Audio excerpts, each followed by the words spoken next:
flicks. You guys know the fuck he is. Give it up, Macdonald, everyone.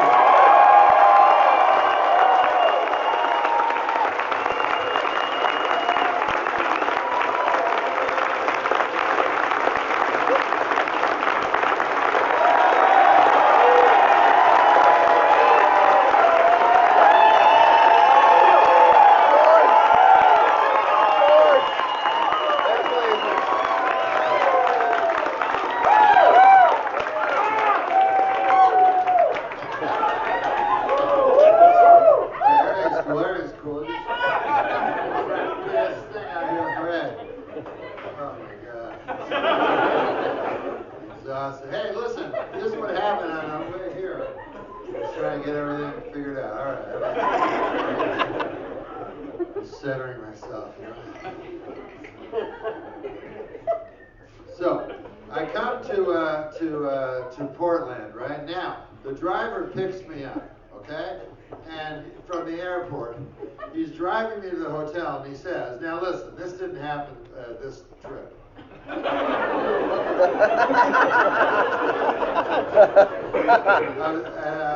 come to Portland to stand. This happened two trips ago. But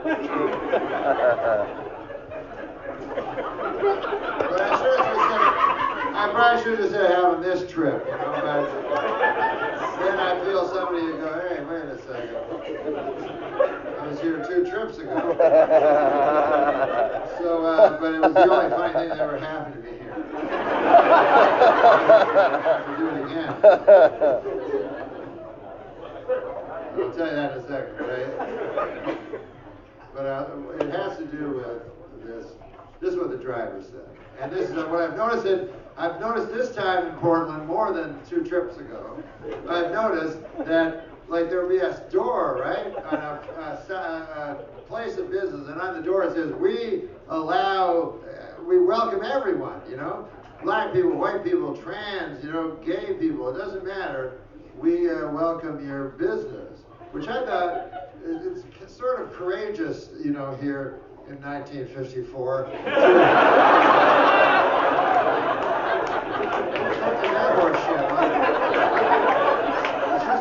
You may as well say we observe the law.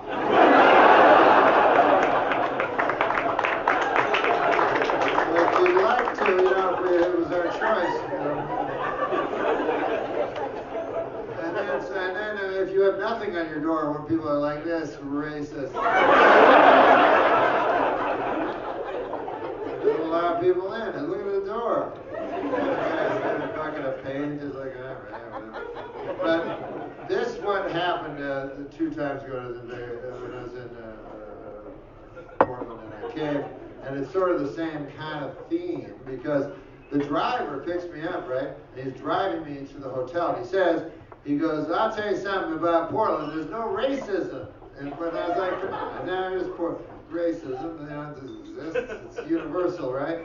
It's every. Oh no, not in Portland. I'm like, all right, whatever. He's like, no racism. Now I'm driving to the airport. I'm looking out of the windows of the car, and I see no black people. So I happen to say to the driver, because he's been so, you know, I go, you're talking about how nobody's racist, but, you know, it's not that hard to not be racist. There's no black people in the entire city. You don't have a single black person. And then the guy says to me, he says, we got our share.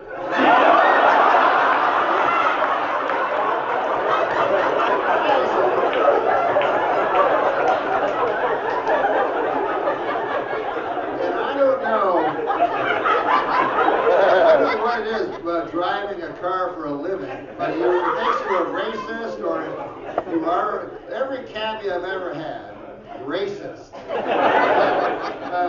Because I used to live way far away from where I would go, you know, like, it was called the suburbs, you know, and that's where my parents were. So when I was a kid, I would always party, and then I have to get home, and I have to go through all this wilderness to get to my parents' place.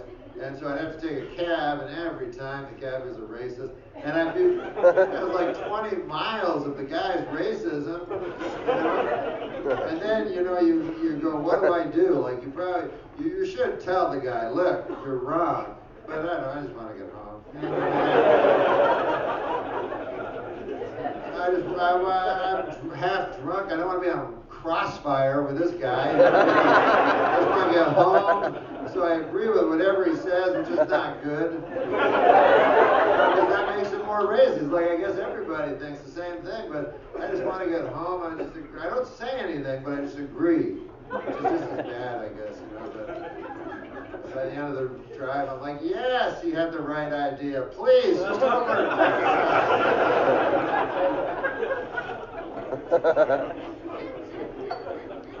What about when a guy's a racist? You don't even know what race it is? Like, you know, what's that? There's in a car. The guy's, you know what the trouble of this country is? I'm like, is it some people or something? And I was just guessing. He goes, yeah, it's some people. What people is it anyway? Because it's the goddamn brindle heads. I didn't know what it meant or anything, you know?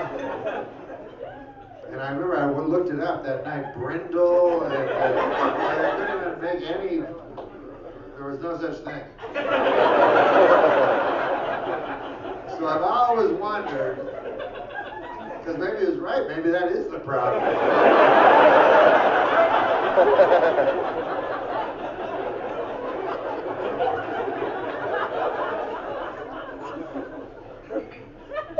What about guys when they act like they're not racist, like so much so that it's a little suspicious, you know what I mean? Like, you ever hear those guys are like, I don't care if a guy's black or white or yellow or green. You're like, green? You don't care if a guy's green? There's such a thing as being too progressive. You know what I mean? To me, green is where I cry. Shoot on sight. You see something clearly a Martian. You know what I mean? Like, you shoot him or he dematerializes you. Your gun has a bullet, his gun dematerializes. Dematerialization would be a cool way. I think it'd be a good way to die if they could just dematerialize you instantly. You know what I mean? But it's hard to do. Because I'll try to think of death penalty, what the best death penalty would be. Because death penalties, you guys don't have the death penalty here in Oregon.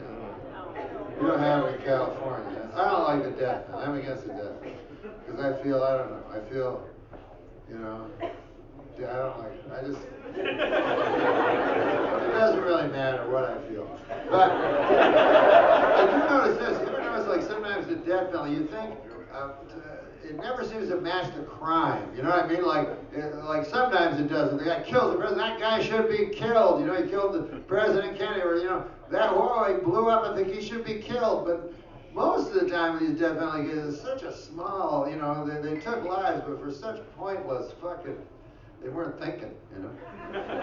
Like, it's always like a guy goes like, he's driving down the street and then he stops at a filling station and he shoots two people, execution style. And then he steals, you know, $35 from the till and a jar of cashew nuts or something, you know, Japanese TV. And then he's driving there in a car and he's all happy. He's like, ah, head. I'm gonna head for the first time ever.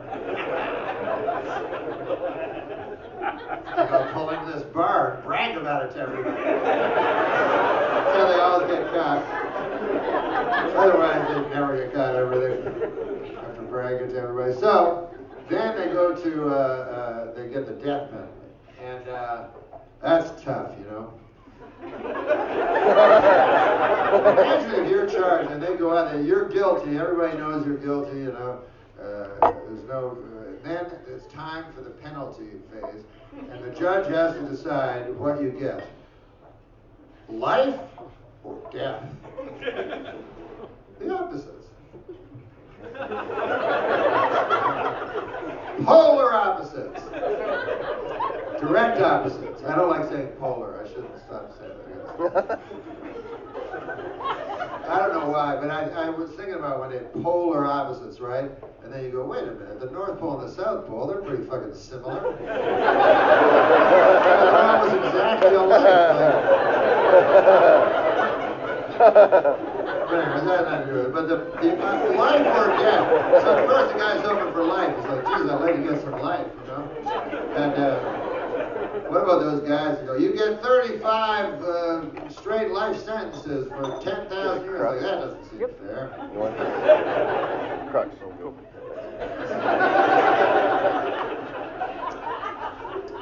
Anyways, you get the death sentence, and I like when they give you the free meal. You know, you get anything you want. That's how you can tell they're a little plagued by the ambiguity of the death sentence. That the judge has to have this, like, try to make, listen, Edgar James Buchanan, listen, here's the deal. I guess the bad news, good news and bad news. Here's the bad news. It turns out we're going to kill you. Okay? May as well just go out and say it. Here's the good news. Do you like steak? Do you like a nice, do you like a ribeye steak? Because there's this restaurant down by the death house. My God, the ribeye steak there is amazing. I bring my wife. Whenever my wife's mother's birthday, we take her down to called Death House Steak. She loves it. Every time it's her birthday, we take her down there. And she loves the, she always tells me that she loves the cheesecake. She says that the cheesecake is to, it's a good cheesecake. It's a good cheesecake. It's a good cheesecake. So go away, and then the guy goes away. And then he lives in a little place. Guess where his free world closed? But he lives in a little room, very small. And it's just him and nothing else. Just him and his regrets. Which I guess is like all of us, you know, what else we got? But this is more condensed, you know what I mean? This is more like, you know, basically it's just a guy going, God damn, I don't even like cashews that much. What was I thinking? There's a little rash, I have to admit, now that I look back on that. Nice. $35 doesn't go that far. I've kept it learned. Then you have your last day, and then all your relatives come to visit you in your little, you know, room, and that's not fun. You know, you think Thanksgiving's not a lot of fun. Imagine your fucking family all in your little death hat, you know. And you're like, oh, who are you again? Oh yeah, my uncle. Yeah. What's going on with you? He's like, well, the kids are taking piano lessons. I don't give a fuck about. We only talk about me tonight. They're killing me tomorrow in a hot chair. That's what I was trying to get to. Is where they come out with a hot chair, because they should just dematerialize the guy. So there's a lot of different ways that they use, but one, and that was the most popular for a long time and still is around, the hot chair, the hot electric hot chair. Right?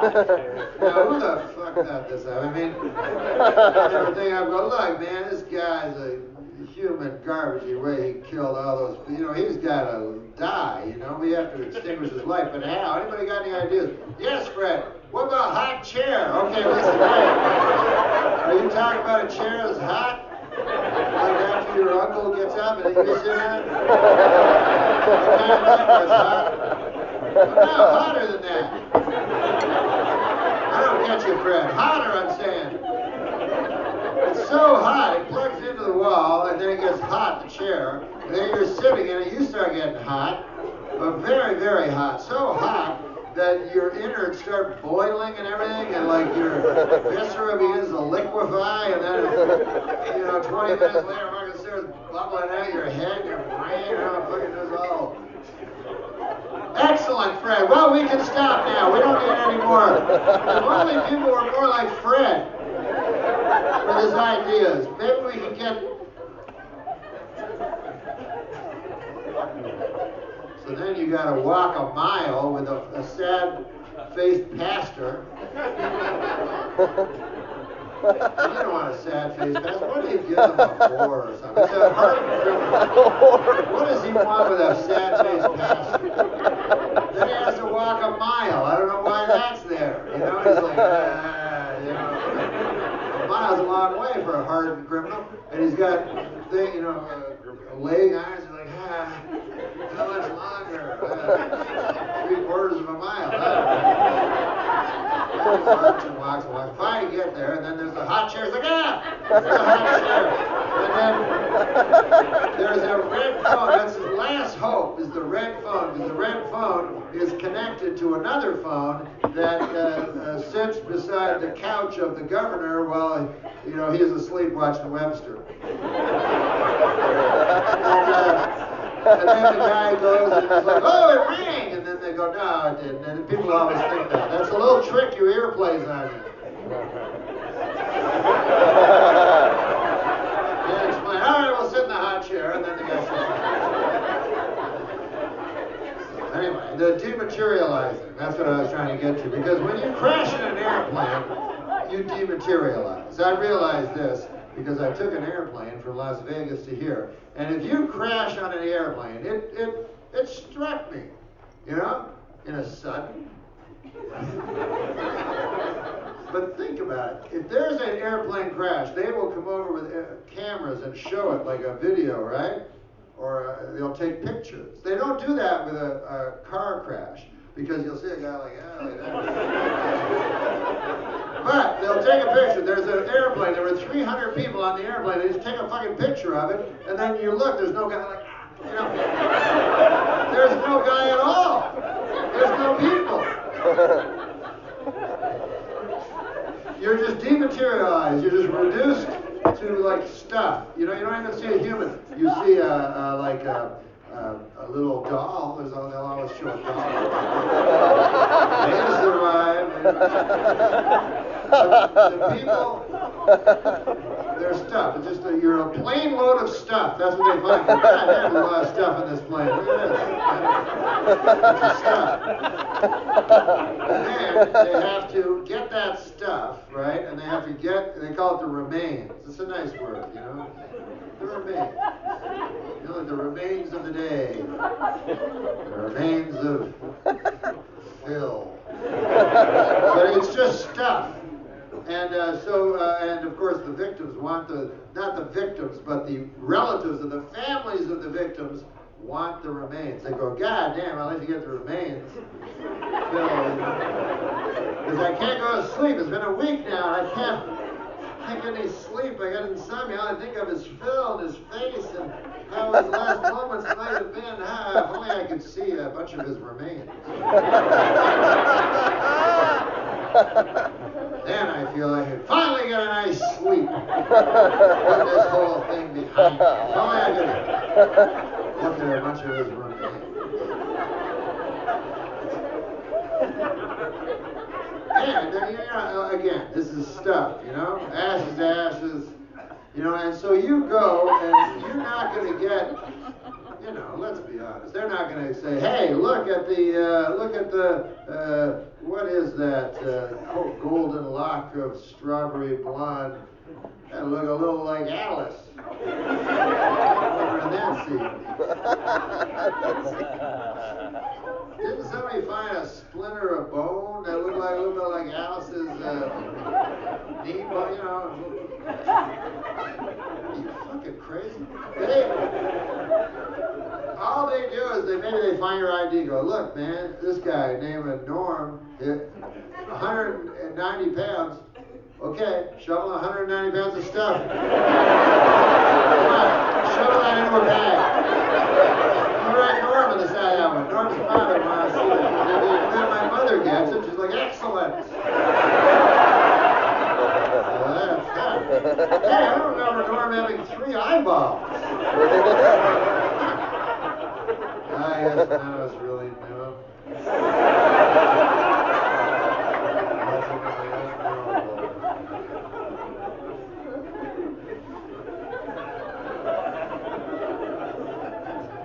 they give you the, oh, go, be careful, and the thing comes down, and the woman, oh, and the oxygen mask, right?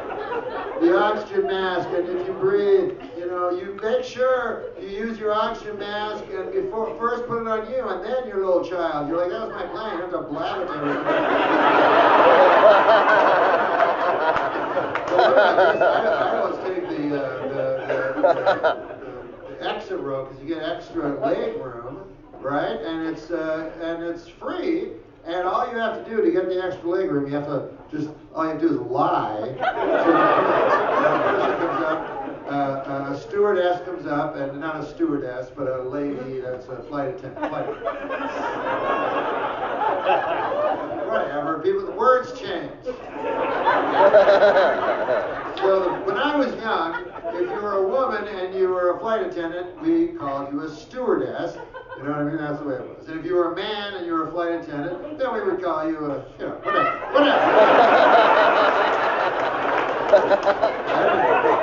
don't know what you guys are thinking. I don't know what you guys are thinking. I wasn't thinking that. But anyways, the woman comes and she goes, okay, we have to ask you some questions. In case a big, explosion happens, a fireball and everything like that, and white and black smoke races down the fuselage, to choke the life out of you. Would you mind, letting some other people out before you? Okay. And then they go, we have to have a verbal, you can't just go, you have to go, yes!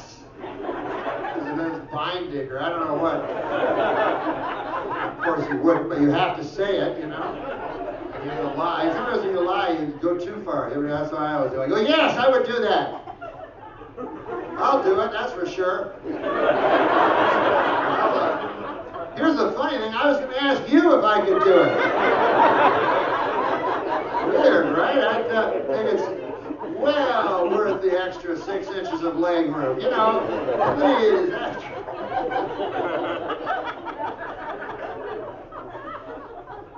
I was in Las Vegas. We flew, right, from Las Vegas, Nevada to here. And when I was in Las Vegas, I was on not an airplane, I was on an elevator. Hey, what about this for an airplane? I was just thinking this today. When they begin first of all, I think that some things are not as amazing as we think. You know what I mean? The computer, oh, it's amazing. You can type a guy, or the fax, you put a piece of paper in, a guy from over there gets the paper at the same time. Whoa, it's amazing, right? Meanwhile, what about a fucking telephone? Way more impressive. Fucking 200 years ago. It should be the opposite. It should be, oh, now a computer, oh, and now it's a fax, a piece of paper. Oh, did you hear the latest? You can talk to a guy in China. Oh, fuck, no way.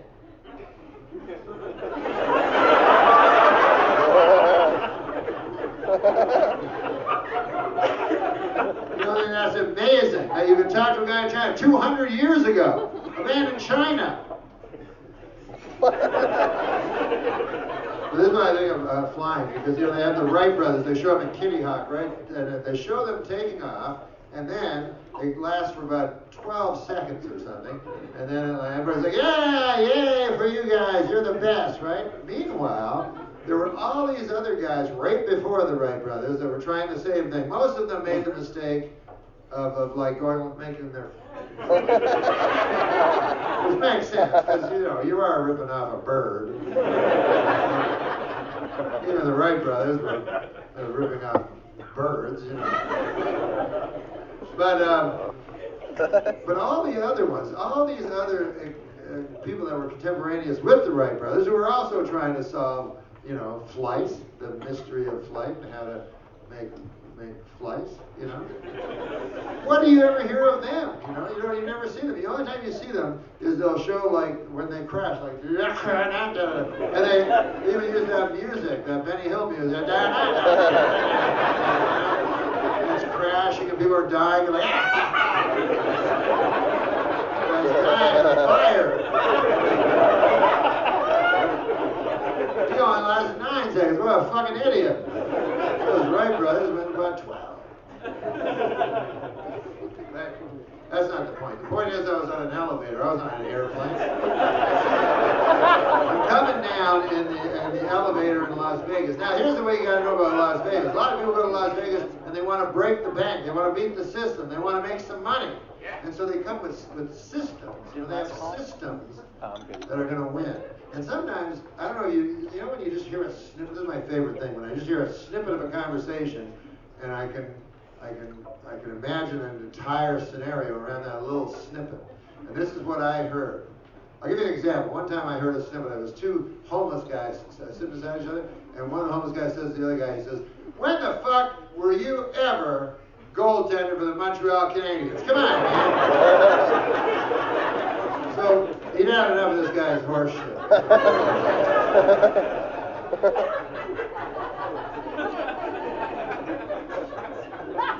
What about when guys just lie? You know, everybody knows like a pathological liar. You know those people you meet? It's embarrassing, you know what I mean? And some kind of sickness they have, and then they tell you an insane lie, and then you're embarrassed. They should be embarrassed, but you're embarrassed.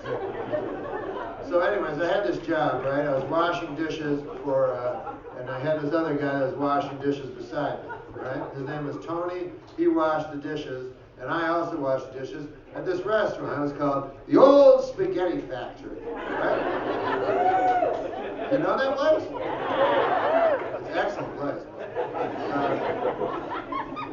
If you like old spaghetti, this is the place. This is the place to go. You know, from a factory, oh my God. Factory old spaghetti. Fine, you know. But anyway, I was washing dishes. He washed the dishes beside me.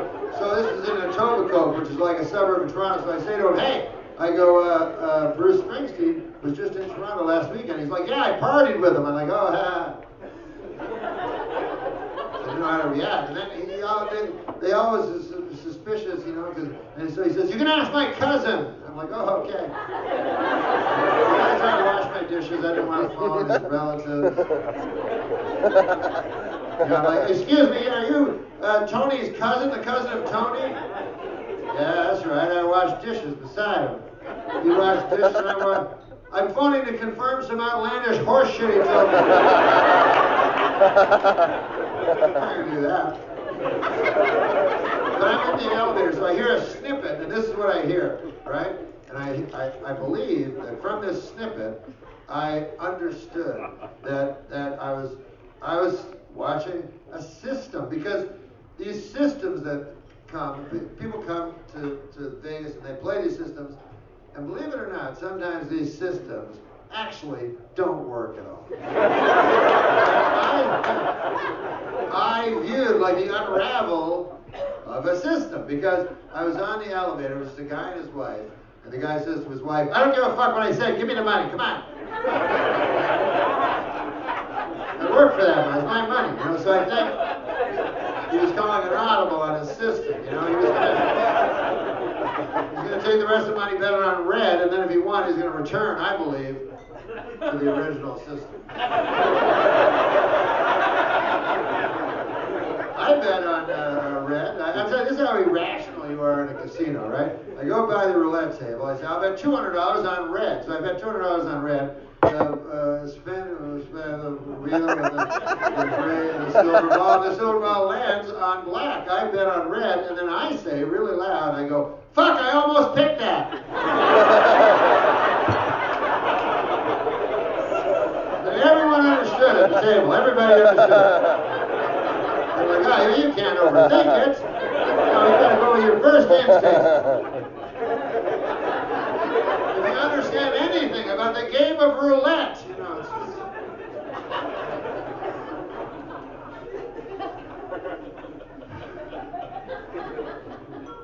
I'm a little nauseated, because this is what happens.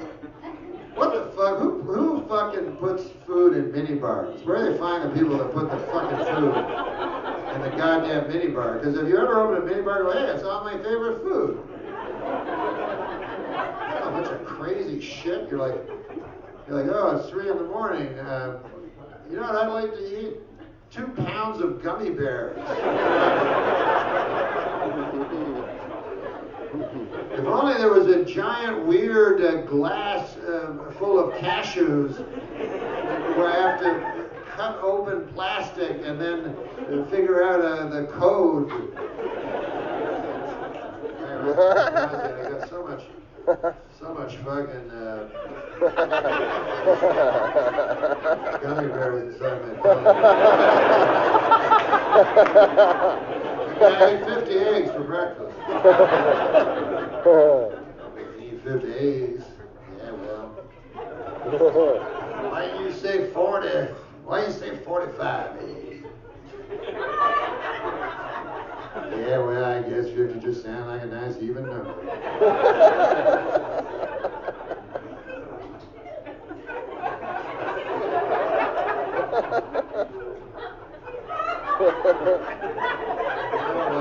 What about this election, huh, coming up? Who knows? Who knows anything? I tell you this though, we're in a cultural shift. Everything's changed. Everything's changing fast. You know what I mean? You got to be on your toes. A lot of rights are being wronged. That's always a good thing. Always a good thing. This is the way I see it. This is my big picture. This is the way I see it. I think there's two big problems I have. One of my problems is this. We are living in an evil patriarchy that benefits no one except straight white males. Okay, that's one problem. Here's the second problem. I'm a straight white male. I don't want to shake it up too much, you know. Shake it up a little bit. Well, Norm, you had your run. You know, what about the future, the kids and everything? That's another problem. I have a child, straight white male. One child. I think, at least. I don't really know. Could be a gay lady. I don't know. That's the other thing. You don't know anything. You used to know. Now we don't. I remember when I was a little boy, I went up to my dad. I said, Dad, I feel like I'm a little girl. He said, I had a cock and stuff. I'm like, oh, yeah.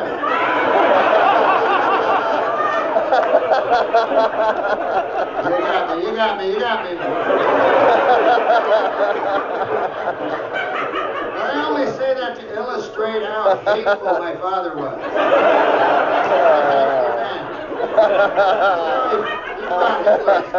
The other stuff.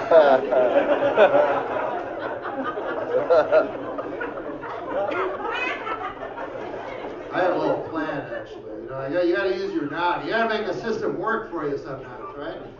So this is my little plan, in case I ever get in trouble. Because I've done some things in my past. I'm not ashamed of some things that have passed the realm of the ethic right to the straight criminal. You know? I shoplifted. I used to shoplift it all. I don't know if you've ever done this, but god damn, it's thrilling. So I used to do that. I stole from this guy that let me stay at his house. I stole a bunch of money. I found out where he hid it. I stole it and vanished into the night. And different things. You know, manslaughter. I did that. I slaughtered a man. Here's a funny thing. Murder. You get more for murder than manslaughter. You know, what's murder? You shoot a guy. You ever fucking slaughter a man? Way worse. Takes a long time, you know. Like I had one of those swords, like a Japanese, was my brother's when I was a kid. It was a toy. It's like rusty. I can't remember what it's called. What are those swords called? Samurai. What? Katana. Fuck out of me. No, what did you say? Atana? Samurai. Not samurai. Katana. What? Katana. No, not katana either. Machete! Machete!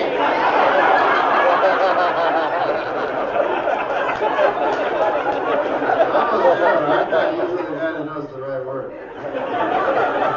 So anyways, Rusty, I said, whatever, I slaughtered it. But that's my little plan. Should I ever have to face the music, you know. I have my speech already prepared. And I would go, listen, I'd just like to say before you send me away, I know you, in your wisdom, you have decided that I should spend my life behind bars and never see the light of day again. And I go along with that, you know. And, first of all, I want to apologize to the victims of that man I slaughtered. I understand he was quite a fella from the way everybody talked about him. I didn't know. You know, to me, he was just a guy that bumped into me. But anyway, I know what I did was wrong, and I'm ready to go to the prison. So anyways, that's all I have to say. I have one other little thing to say. I'm a lady. Okay, listen. I've known it my whole life. Who was I kidding? I was lying to myself. I was lying to people around. It's time for me. Take me to that lady's prison. It's time to live my truth, you know? I feel I'll be very popular there. So anyway, that's my little plan.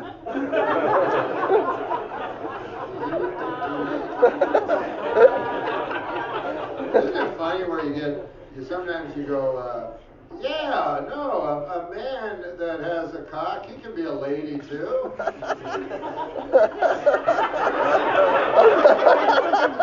course, it makes complete sense. You never rethink it or go like, huh? Here's the reason. So many wise things are just not wise. They're just, they just say something that's the opposite. You know what I mean? And then people go, like, people go like, less is more. You're like, no. They say lies like that, you know?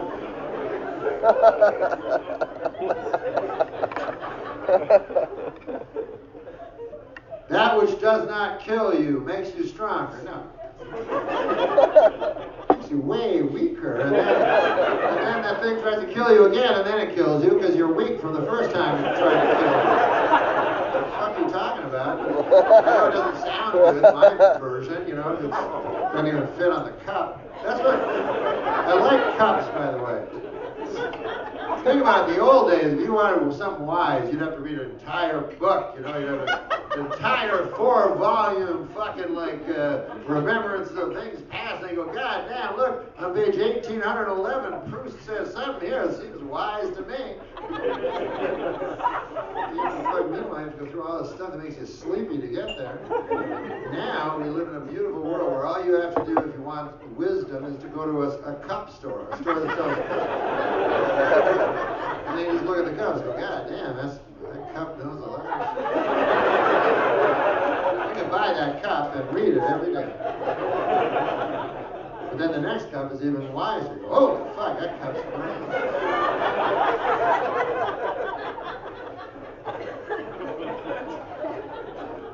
Oh my golly.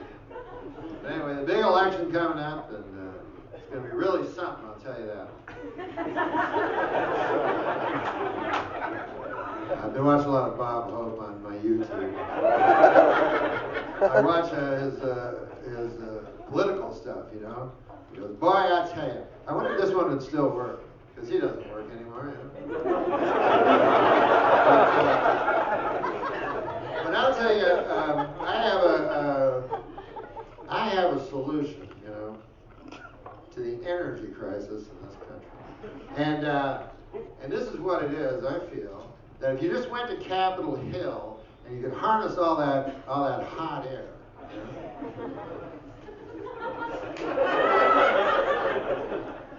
that wouldn't really work, you know, because the thing is, like, energy is created by, you know, fossil fuels and stuff like that. Like hot air, that just means it's a colloquial thing of a guy saying a bunch of nonsense, you know, just hot air. That guy's full of hot air. That could fuel an automobile or anything like that. And listen, I'm not here to say Bob Hope's a liar.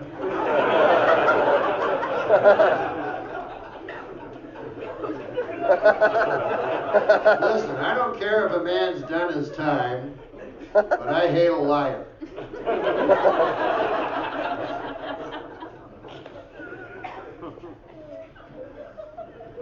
You know, they're talking about prison reform, and it's about time.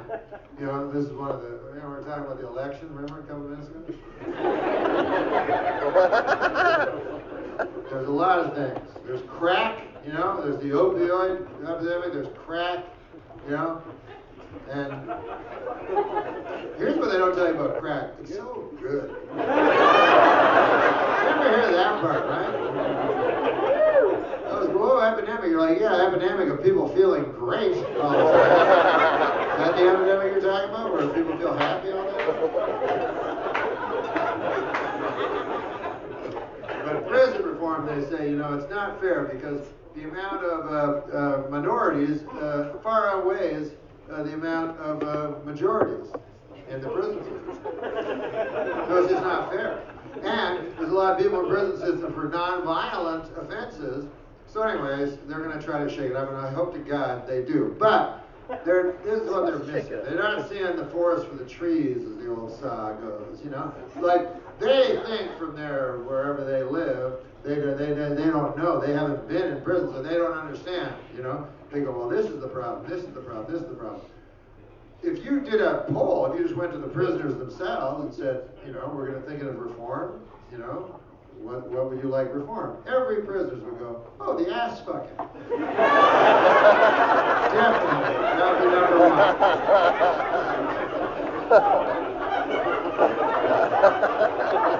First thing they should reform. Everybody knows this. You don't even have to be a prisoner. You just have to be a human being, man. And you go, God damn, I'm going to go to jail. Now, let's say you have to go to jail in a week. What are you thinking? Right? You're not going, I'll lose my freedom. How will I make it when I have to read a book every day and work out? That's not what you're thinking. Fuck my ass.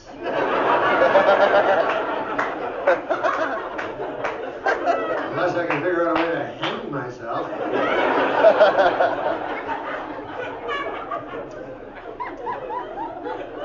And then they say about the judge never tells the guy, you know what I mean? The judge never goes, yeah, we're taking you away, they're going to ass fuck you, you know. Please be man enough to say what the actual penance you have to pay is. Yeah. And then they go, we can't do anything about it, you know. How can we control them? You know, you go, how can you control them? They're in prison with bars. You have a fucking gun. You have guns, right? You go, well, they have drugs. If I ass fuck each other, what are we supposed to do? How about this? You go, stop. Okay, stop with the ass fucking. You with the cock. Over there. Go ahead over there. I'll shoot you. Throw away those drugs.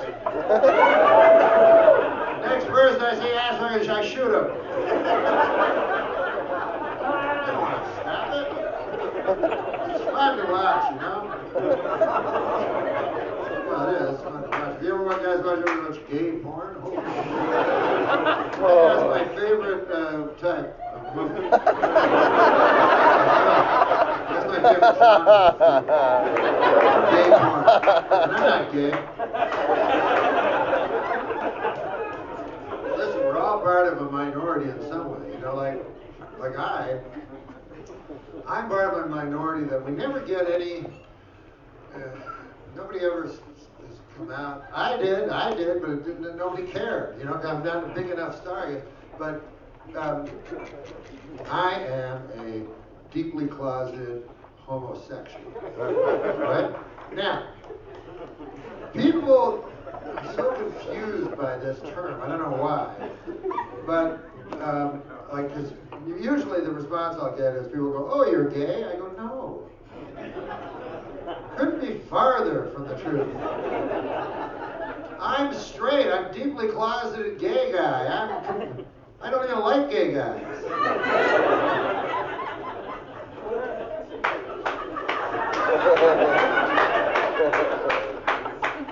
People don't understand, you know. I'm married, you know, Ruth, beautiful, beautiful woman. My God. She was Miss Hawaiian Tropic 2 years ago. 28-year-old woman. I mean, this absolutely stunning woman. Absolutely stunning woman. The sad part is I find her sexually repulsive. Because I'm deeply closeted gay man. So it's kind of a waste, you know, and she's I mean, you know, I do my marital duties, you know. I lie down on top of her and so forth. But I'll tell you, women and men are different, aren't they? I mean, I know that's not the freshest material, but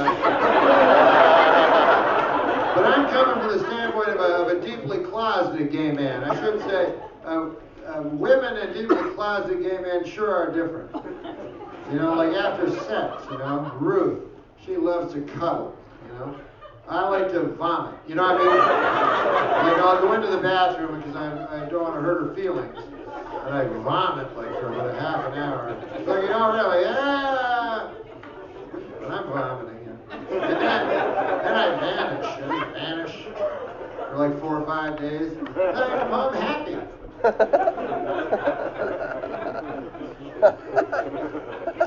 It's not an easy life, I'll tell you that.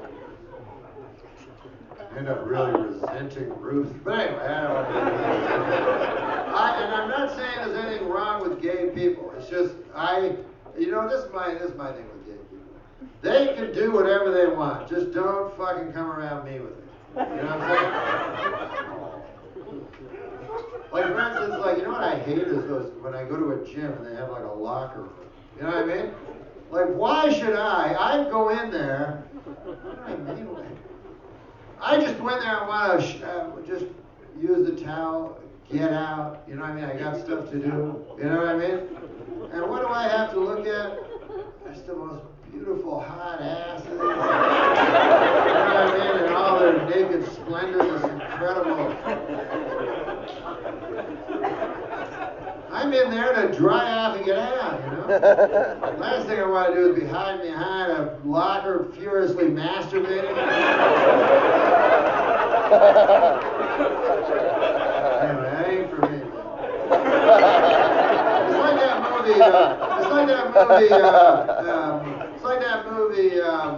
that movie, Brokeback Mountain, you know what I mean? I like westerns, that's my favorite genre, you know what I mean? And I love it, you know what I mean? I'll go there and I'll watch, and, you know, I don't want to see that kind of stuff, you know, pretending they're a western, but they're not, you know? I like westerns, real westerns, you know, pick it up yourself, Liberty, you know what I mean? Like real westerns. Like, I like seeing the sheriff, oh man, Black Bart's coming, now you got out of jail, he's coming after you, Sheriff, what are you going to do? Who knows, maybe, you know, some of the folks put a horse behind the sheriff so he could run away. You know, there's no shame in it. Black Bart is fucking, you know, thirsty for the blood of the sheriff. Anyways, that's what I want to see. I want to see that tension, you know? I don't want to see some guy's beautiful hot cock. Straight close-up slipping into a hot asshole. By the way, that's not even in the movie. That's not even in the film. And it's not my cup of tea, but make it. If you're gonna make it, make it. If you're gonna make it, make it. I don't want to see a western. I want to see the good guy and the bad guy. And there's some dusty road that separates the two, and they each have their sidearms. And one of them flash, and suddenly one of them will be lying down, and one of them will be standing up. And by God, I hope the one that's vertical is wearing a white hat. I'll go, yes, Sheriff. Yes, in excitement, I'll be in the back row. Yes, yes. Yeah, instead of like, you know, whacking off in front of the guy. Oh, the one that got right in front of me. Yeah, I'll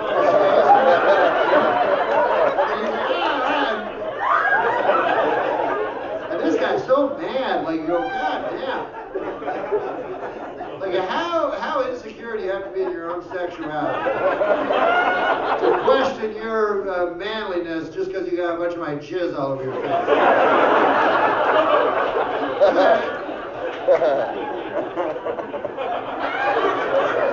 And I'm all mixed up. I'll say I'm all mixed up. I'm all mixed up. I forgot to start my I'm all mixed up thing at the start of the show.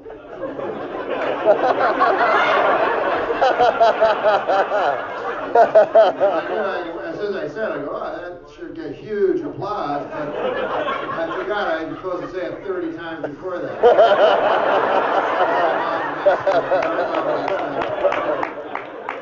I've been working on this poster. It's me. It's like a big, it's called Photoshop. It's a small, it makes it look big, a blender, you know, and it's pressed on liquefy. There's a fucking piece of celery. There's some tomatoes. It's all vegetables. Tomatoes, a couple of stalks of celery, right? And then I'm trying to get out. I'm all mixed up, you know.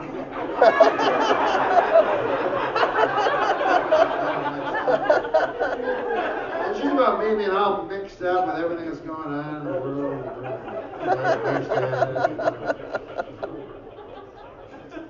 I'm a little out of step. I'm an old man, you know what I mean? Let's not kid ourselves. I've seen more sunsets than I'm going to, you know what I mean? I don't want to get everybody depressed, but you know, the hills are a little steeper, you know what I mean? Snow's a little bit deeper, you know? Time. I just let my hair go white though, you know, and bald and shit. I don't care. I don't try to do, put, this and now facelift and all that shit, because I want to know, you know what I mean? Because I think that God, you know, it's his way of giving you a little signal, you know what I mean? He's like, all right, you know, there you go. Your hair is white. I made your hair white, so maybe it's time to get your affairs in order, you know, because I killed your hair, you know, your hair is now dead.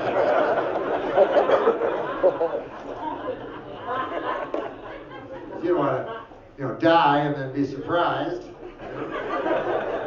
people do want that. They go, if only I just didn't know about it and just died in my sleep and forgot to give my soul to Jesus. That'd be the best. And the devil rapes you for all the time. My goal is for the devil not to rape me for all the time. So far, it's working. I made out all my things for my funeral. Not to be morbid, but you want them all. You know how people go to funerals, they're all sad and everything else, act all sad. You know what I mean? That's what I want. Everybody be sad and then just talk about me, not themselves or that shit. You know what I mean? Just me. And how sad they'll be without me. Like if I have one person that won't be able to make it because I died, I'll feel I made a difference.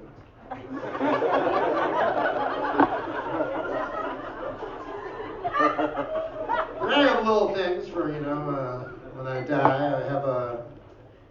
They want me to think of a thing to put on my gravestone, an epitaph. And they say, it should be funny, on account of you're a stand-up comedian.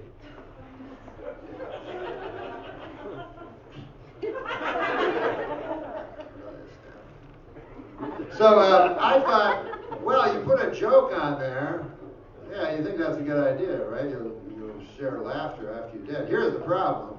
Your loved one comes, they see it, fucking look at that. Well, what about the third time? You go, hey, we should go visit Norm. I'm sick of that fucking joke. I have to fake laugh at that goddamn joke one more time.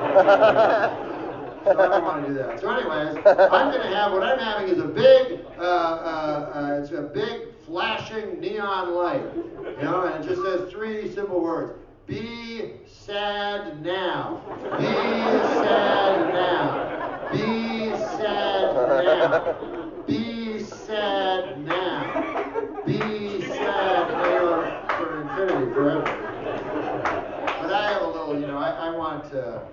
I guess I'm a bit of a romantic, because I have a few of my friends, that I'm I've been fortunate enough to have friends since I was in grade 4. You know, I have the same 3 friends. You know, we still hang out with each other, and I'm lucky in that way. So I have in my funeral plans that they've known me longer than anybody, except my mom. So I want them to I want to have a little moment where it's just my 3 friends, just alone, and me, of course, and everybody else will be outside, just the 3 of them around me, and that they would just talk about me and remember things, and then at the end, try to bring me back to life.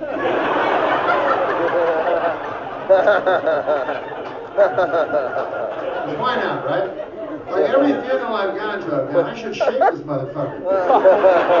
He looks pretty alive to me, but you don't want to because it's embarrassing. But the guy can go, oh, God, thank you.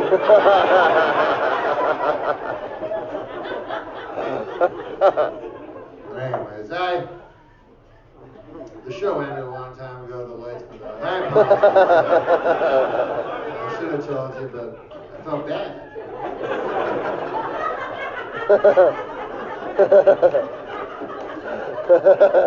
Listen, I believe, I'm lucky enough to be, I'm not strong enough to be an atheist. I don't think I'm smart enough to be an atheist. But I'll tell you this, I don't think atheists should try to talk other people out of believing. You know what I mean? Because I don't know.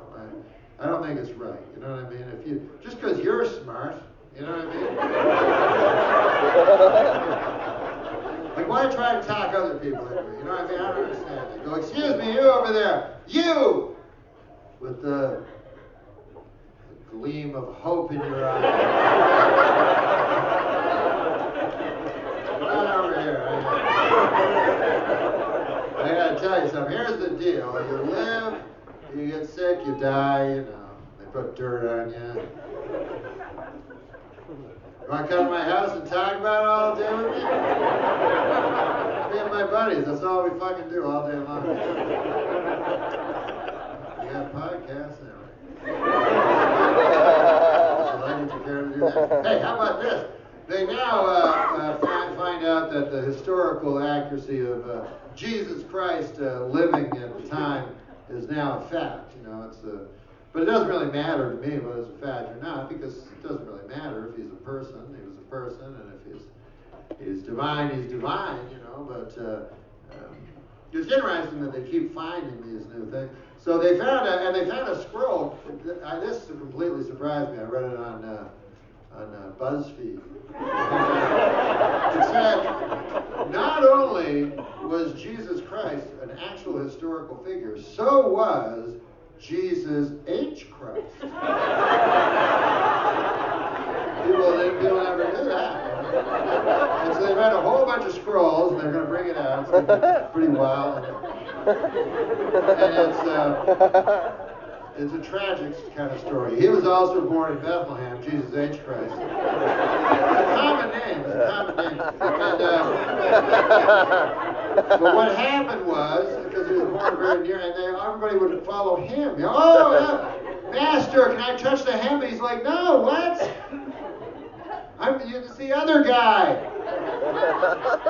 He's a carpenter, and not me. I have a hedge fund. I'm a hedge fund guy. He's over there. He's poor. Can we touch your hem? Please, no, I'm not him. I'm Howard. Howard's my name. Why can't I go with Howard? I should have gone with Howard. Anyways, it tells his whole story, and it's kind of tragic, because everywhere he went, he was followed. You know what I mean? And finally, the ending is so tragic. They were all his followers. Oh, Lord, no, he's running away. I gotta get away. But that's what the real Jesus did too, So they're like, it's him, get him, we'll get him. And everything. They went and they finally caught him, and they're touching him to get cured and everything like that. And then he's like, ah! And then a whole bunch of lepers touch him, right? And he cures none of them, but he becomes a leper. He's like, fuck, now I'm a leper. So now he's a leopard. He goes, not a leopard. He's a leper now. He goes, I gotta find Jesus The real Jesus Christ, you know? So he goes, he tries to find him, and then he just gets there, and Jesus is dying, he's dead on the cross. And so he falls to his knees, Jesus Christ, he goes, I hate you, Jesus, you know? And then he goes to hell, and the devil rapes him for all time. It's one of the saddest stories ever.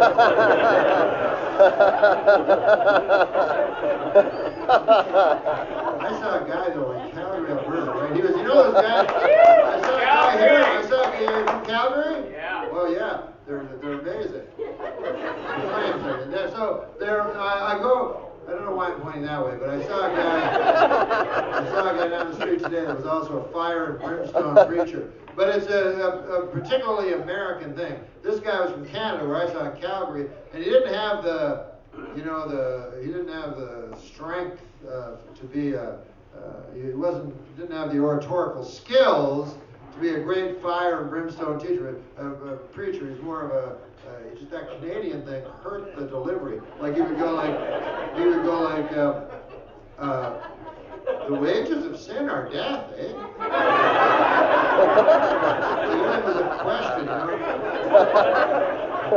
He said, if you do not go through Jesus Christ, then you will be thrown into a lake of fire? I don't know. Ask him,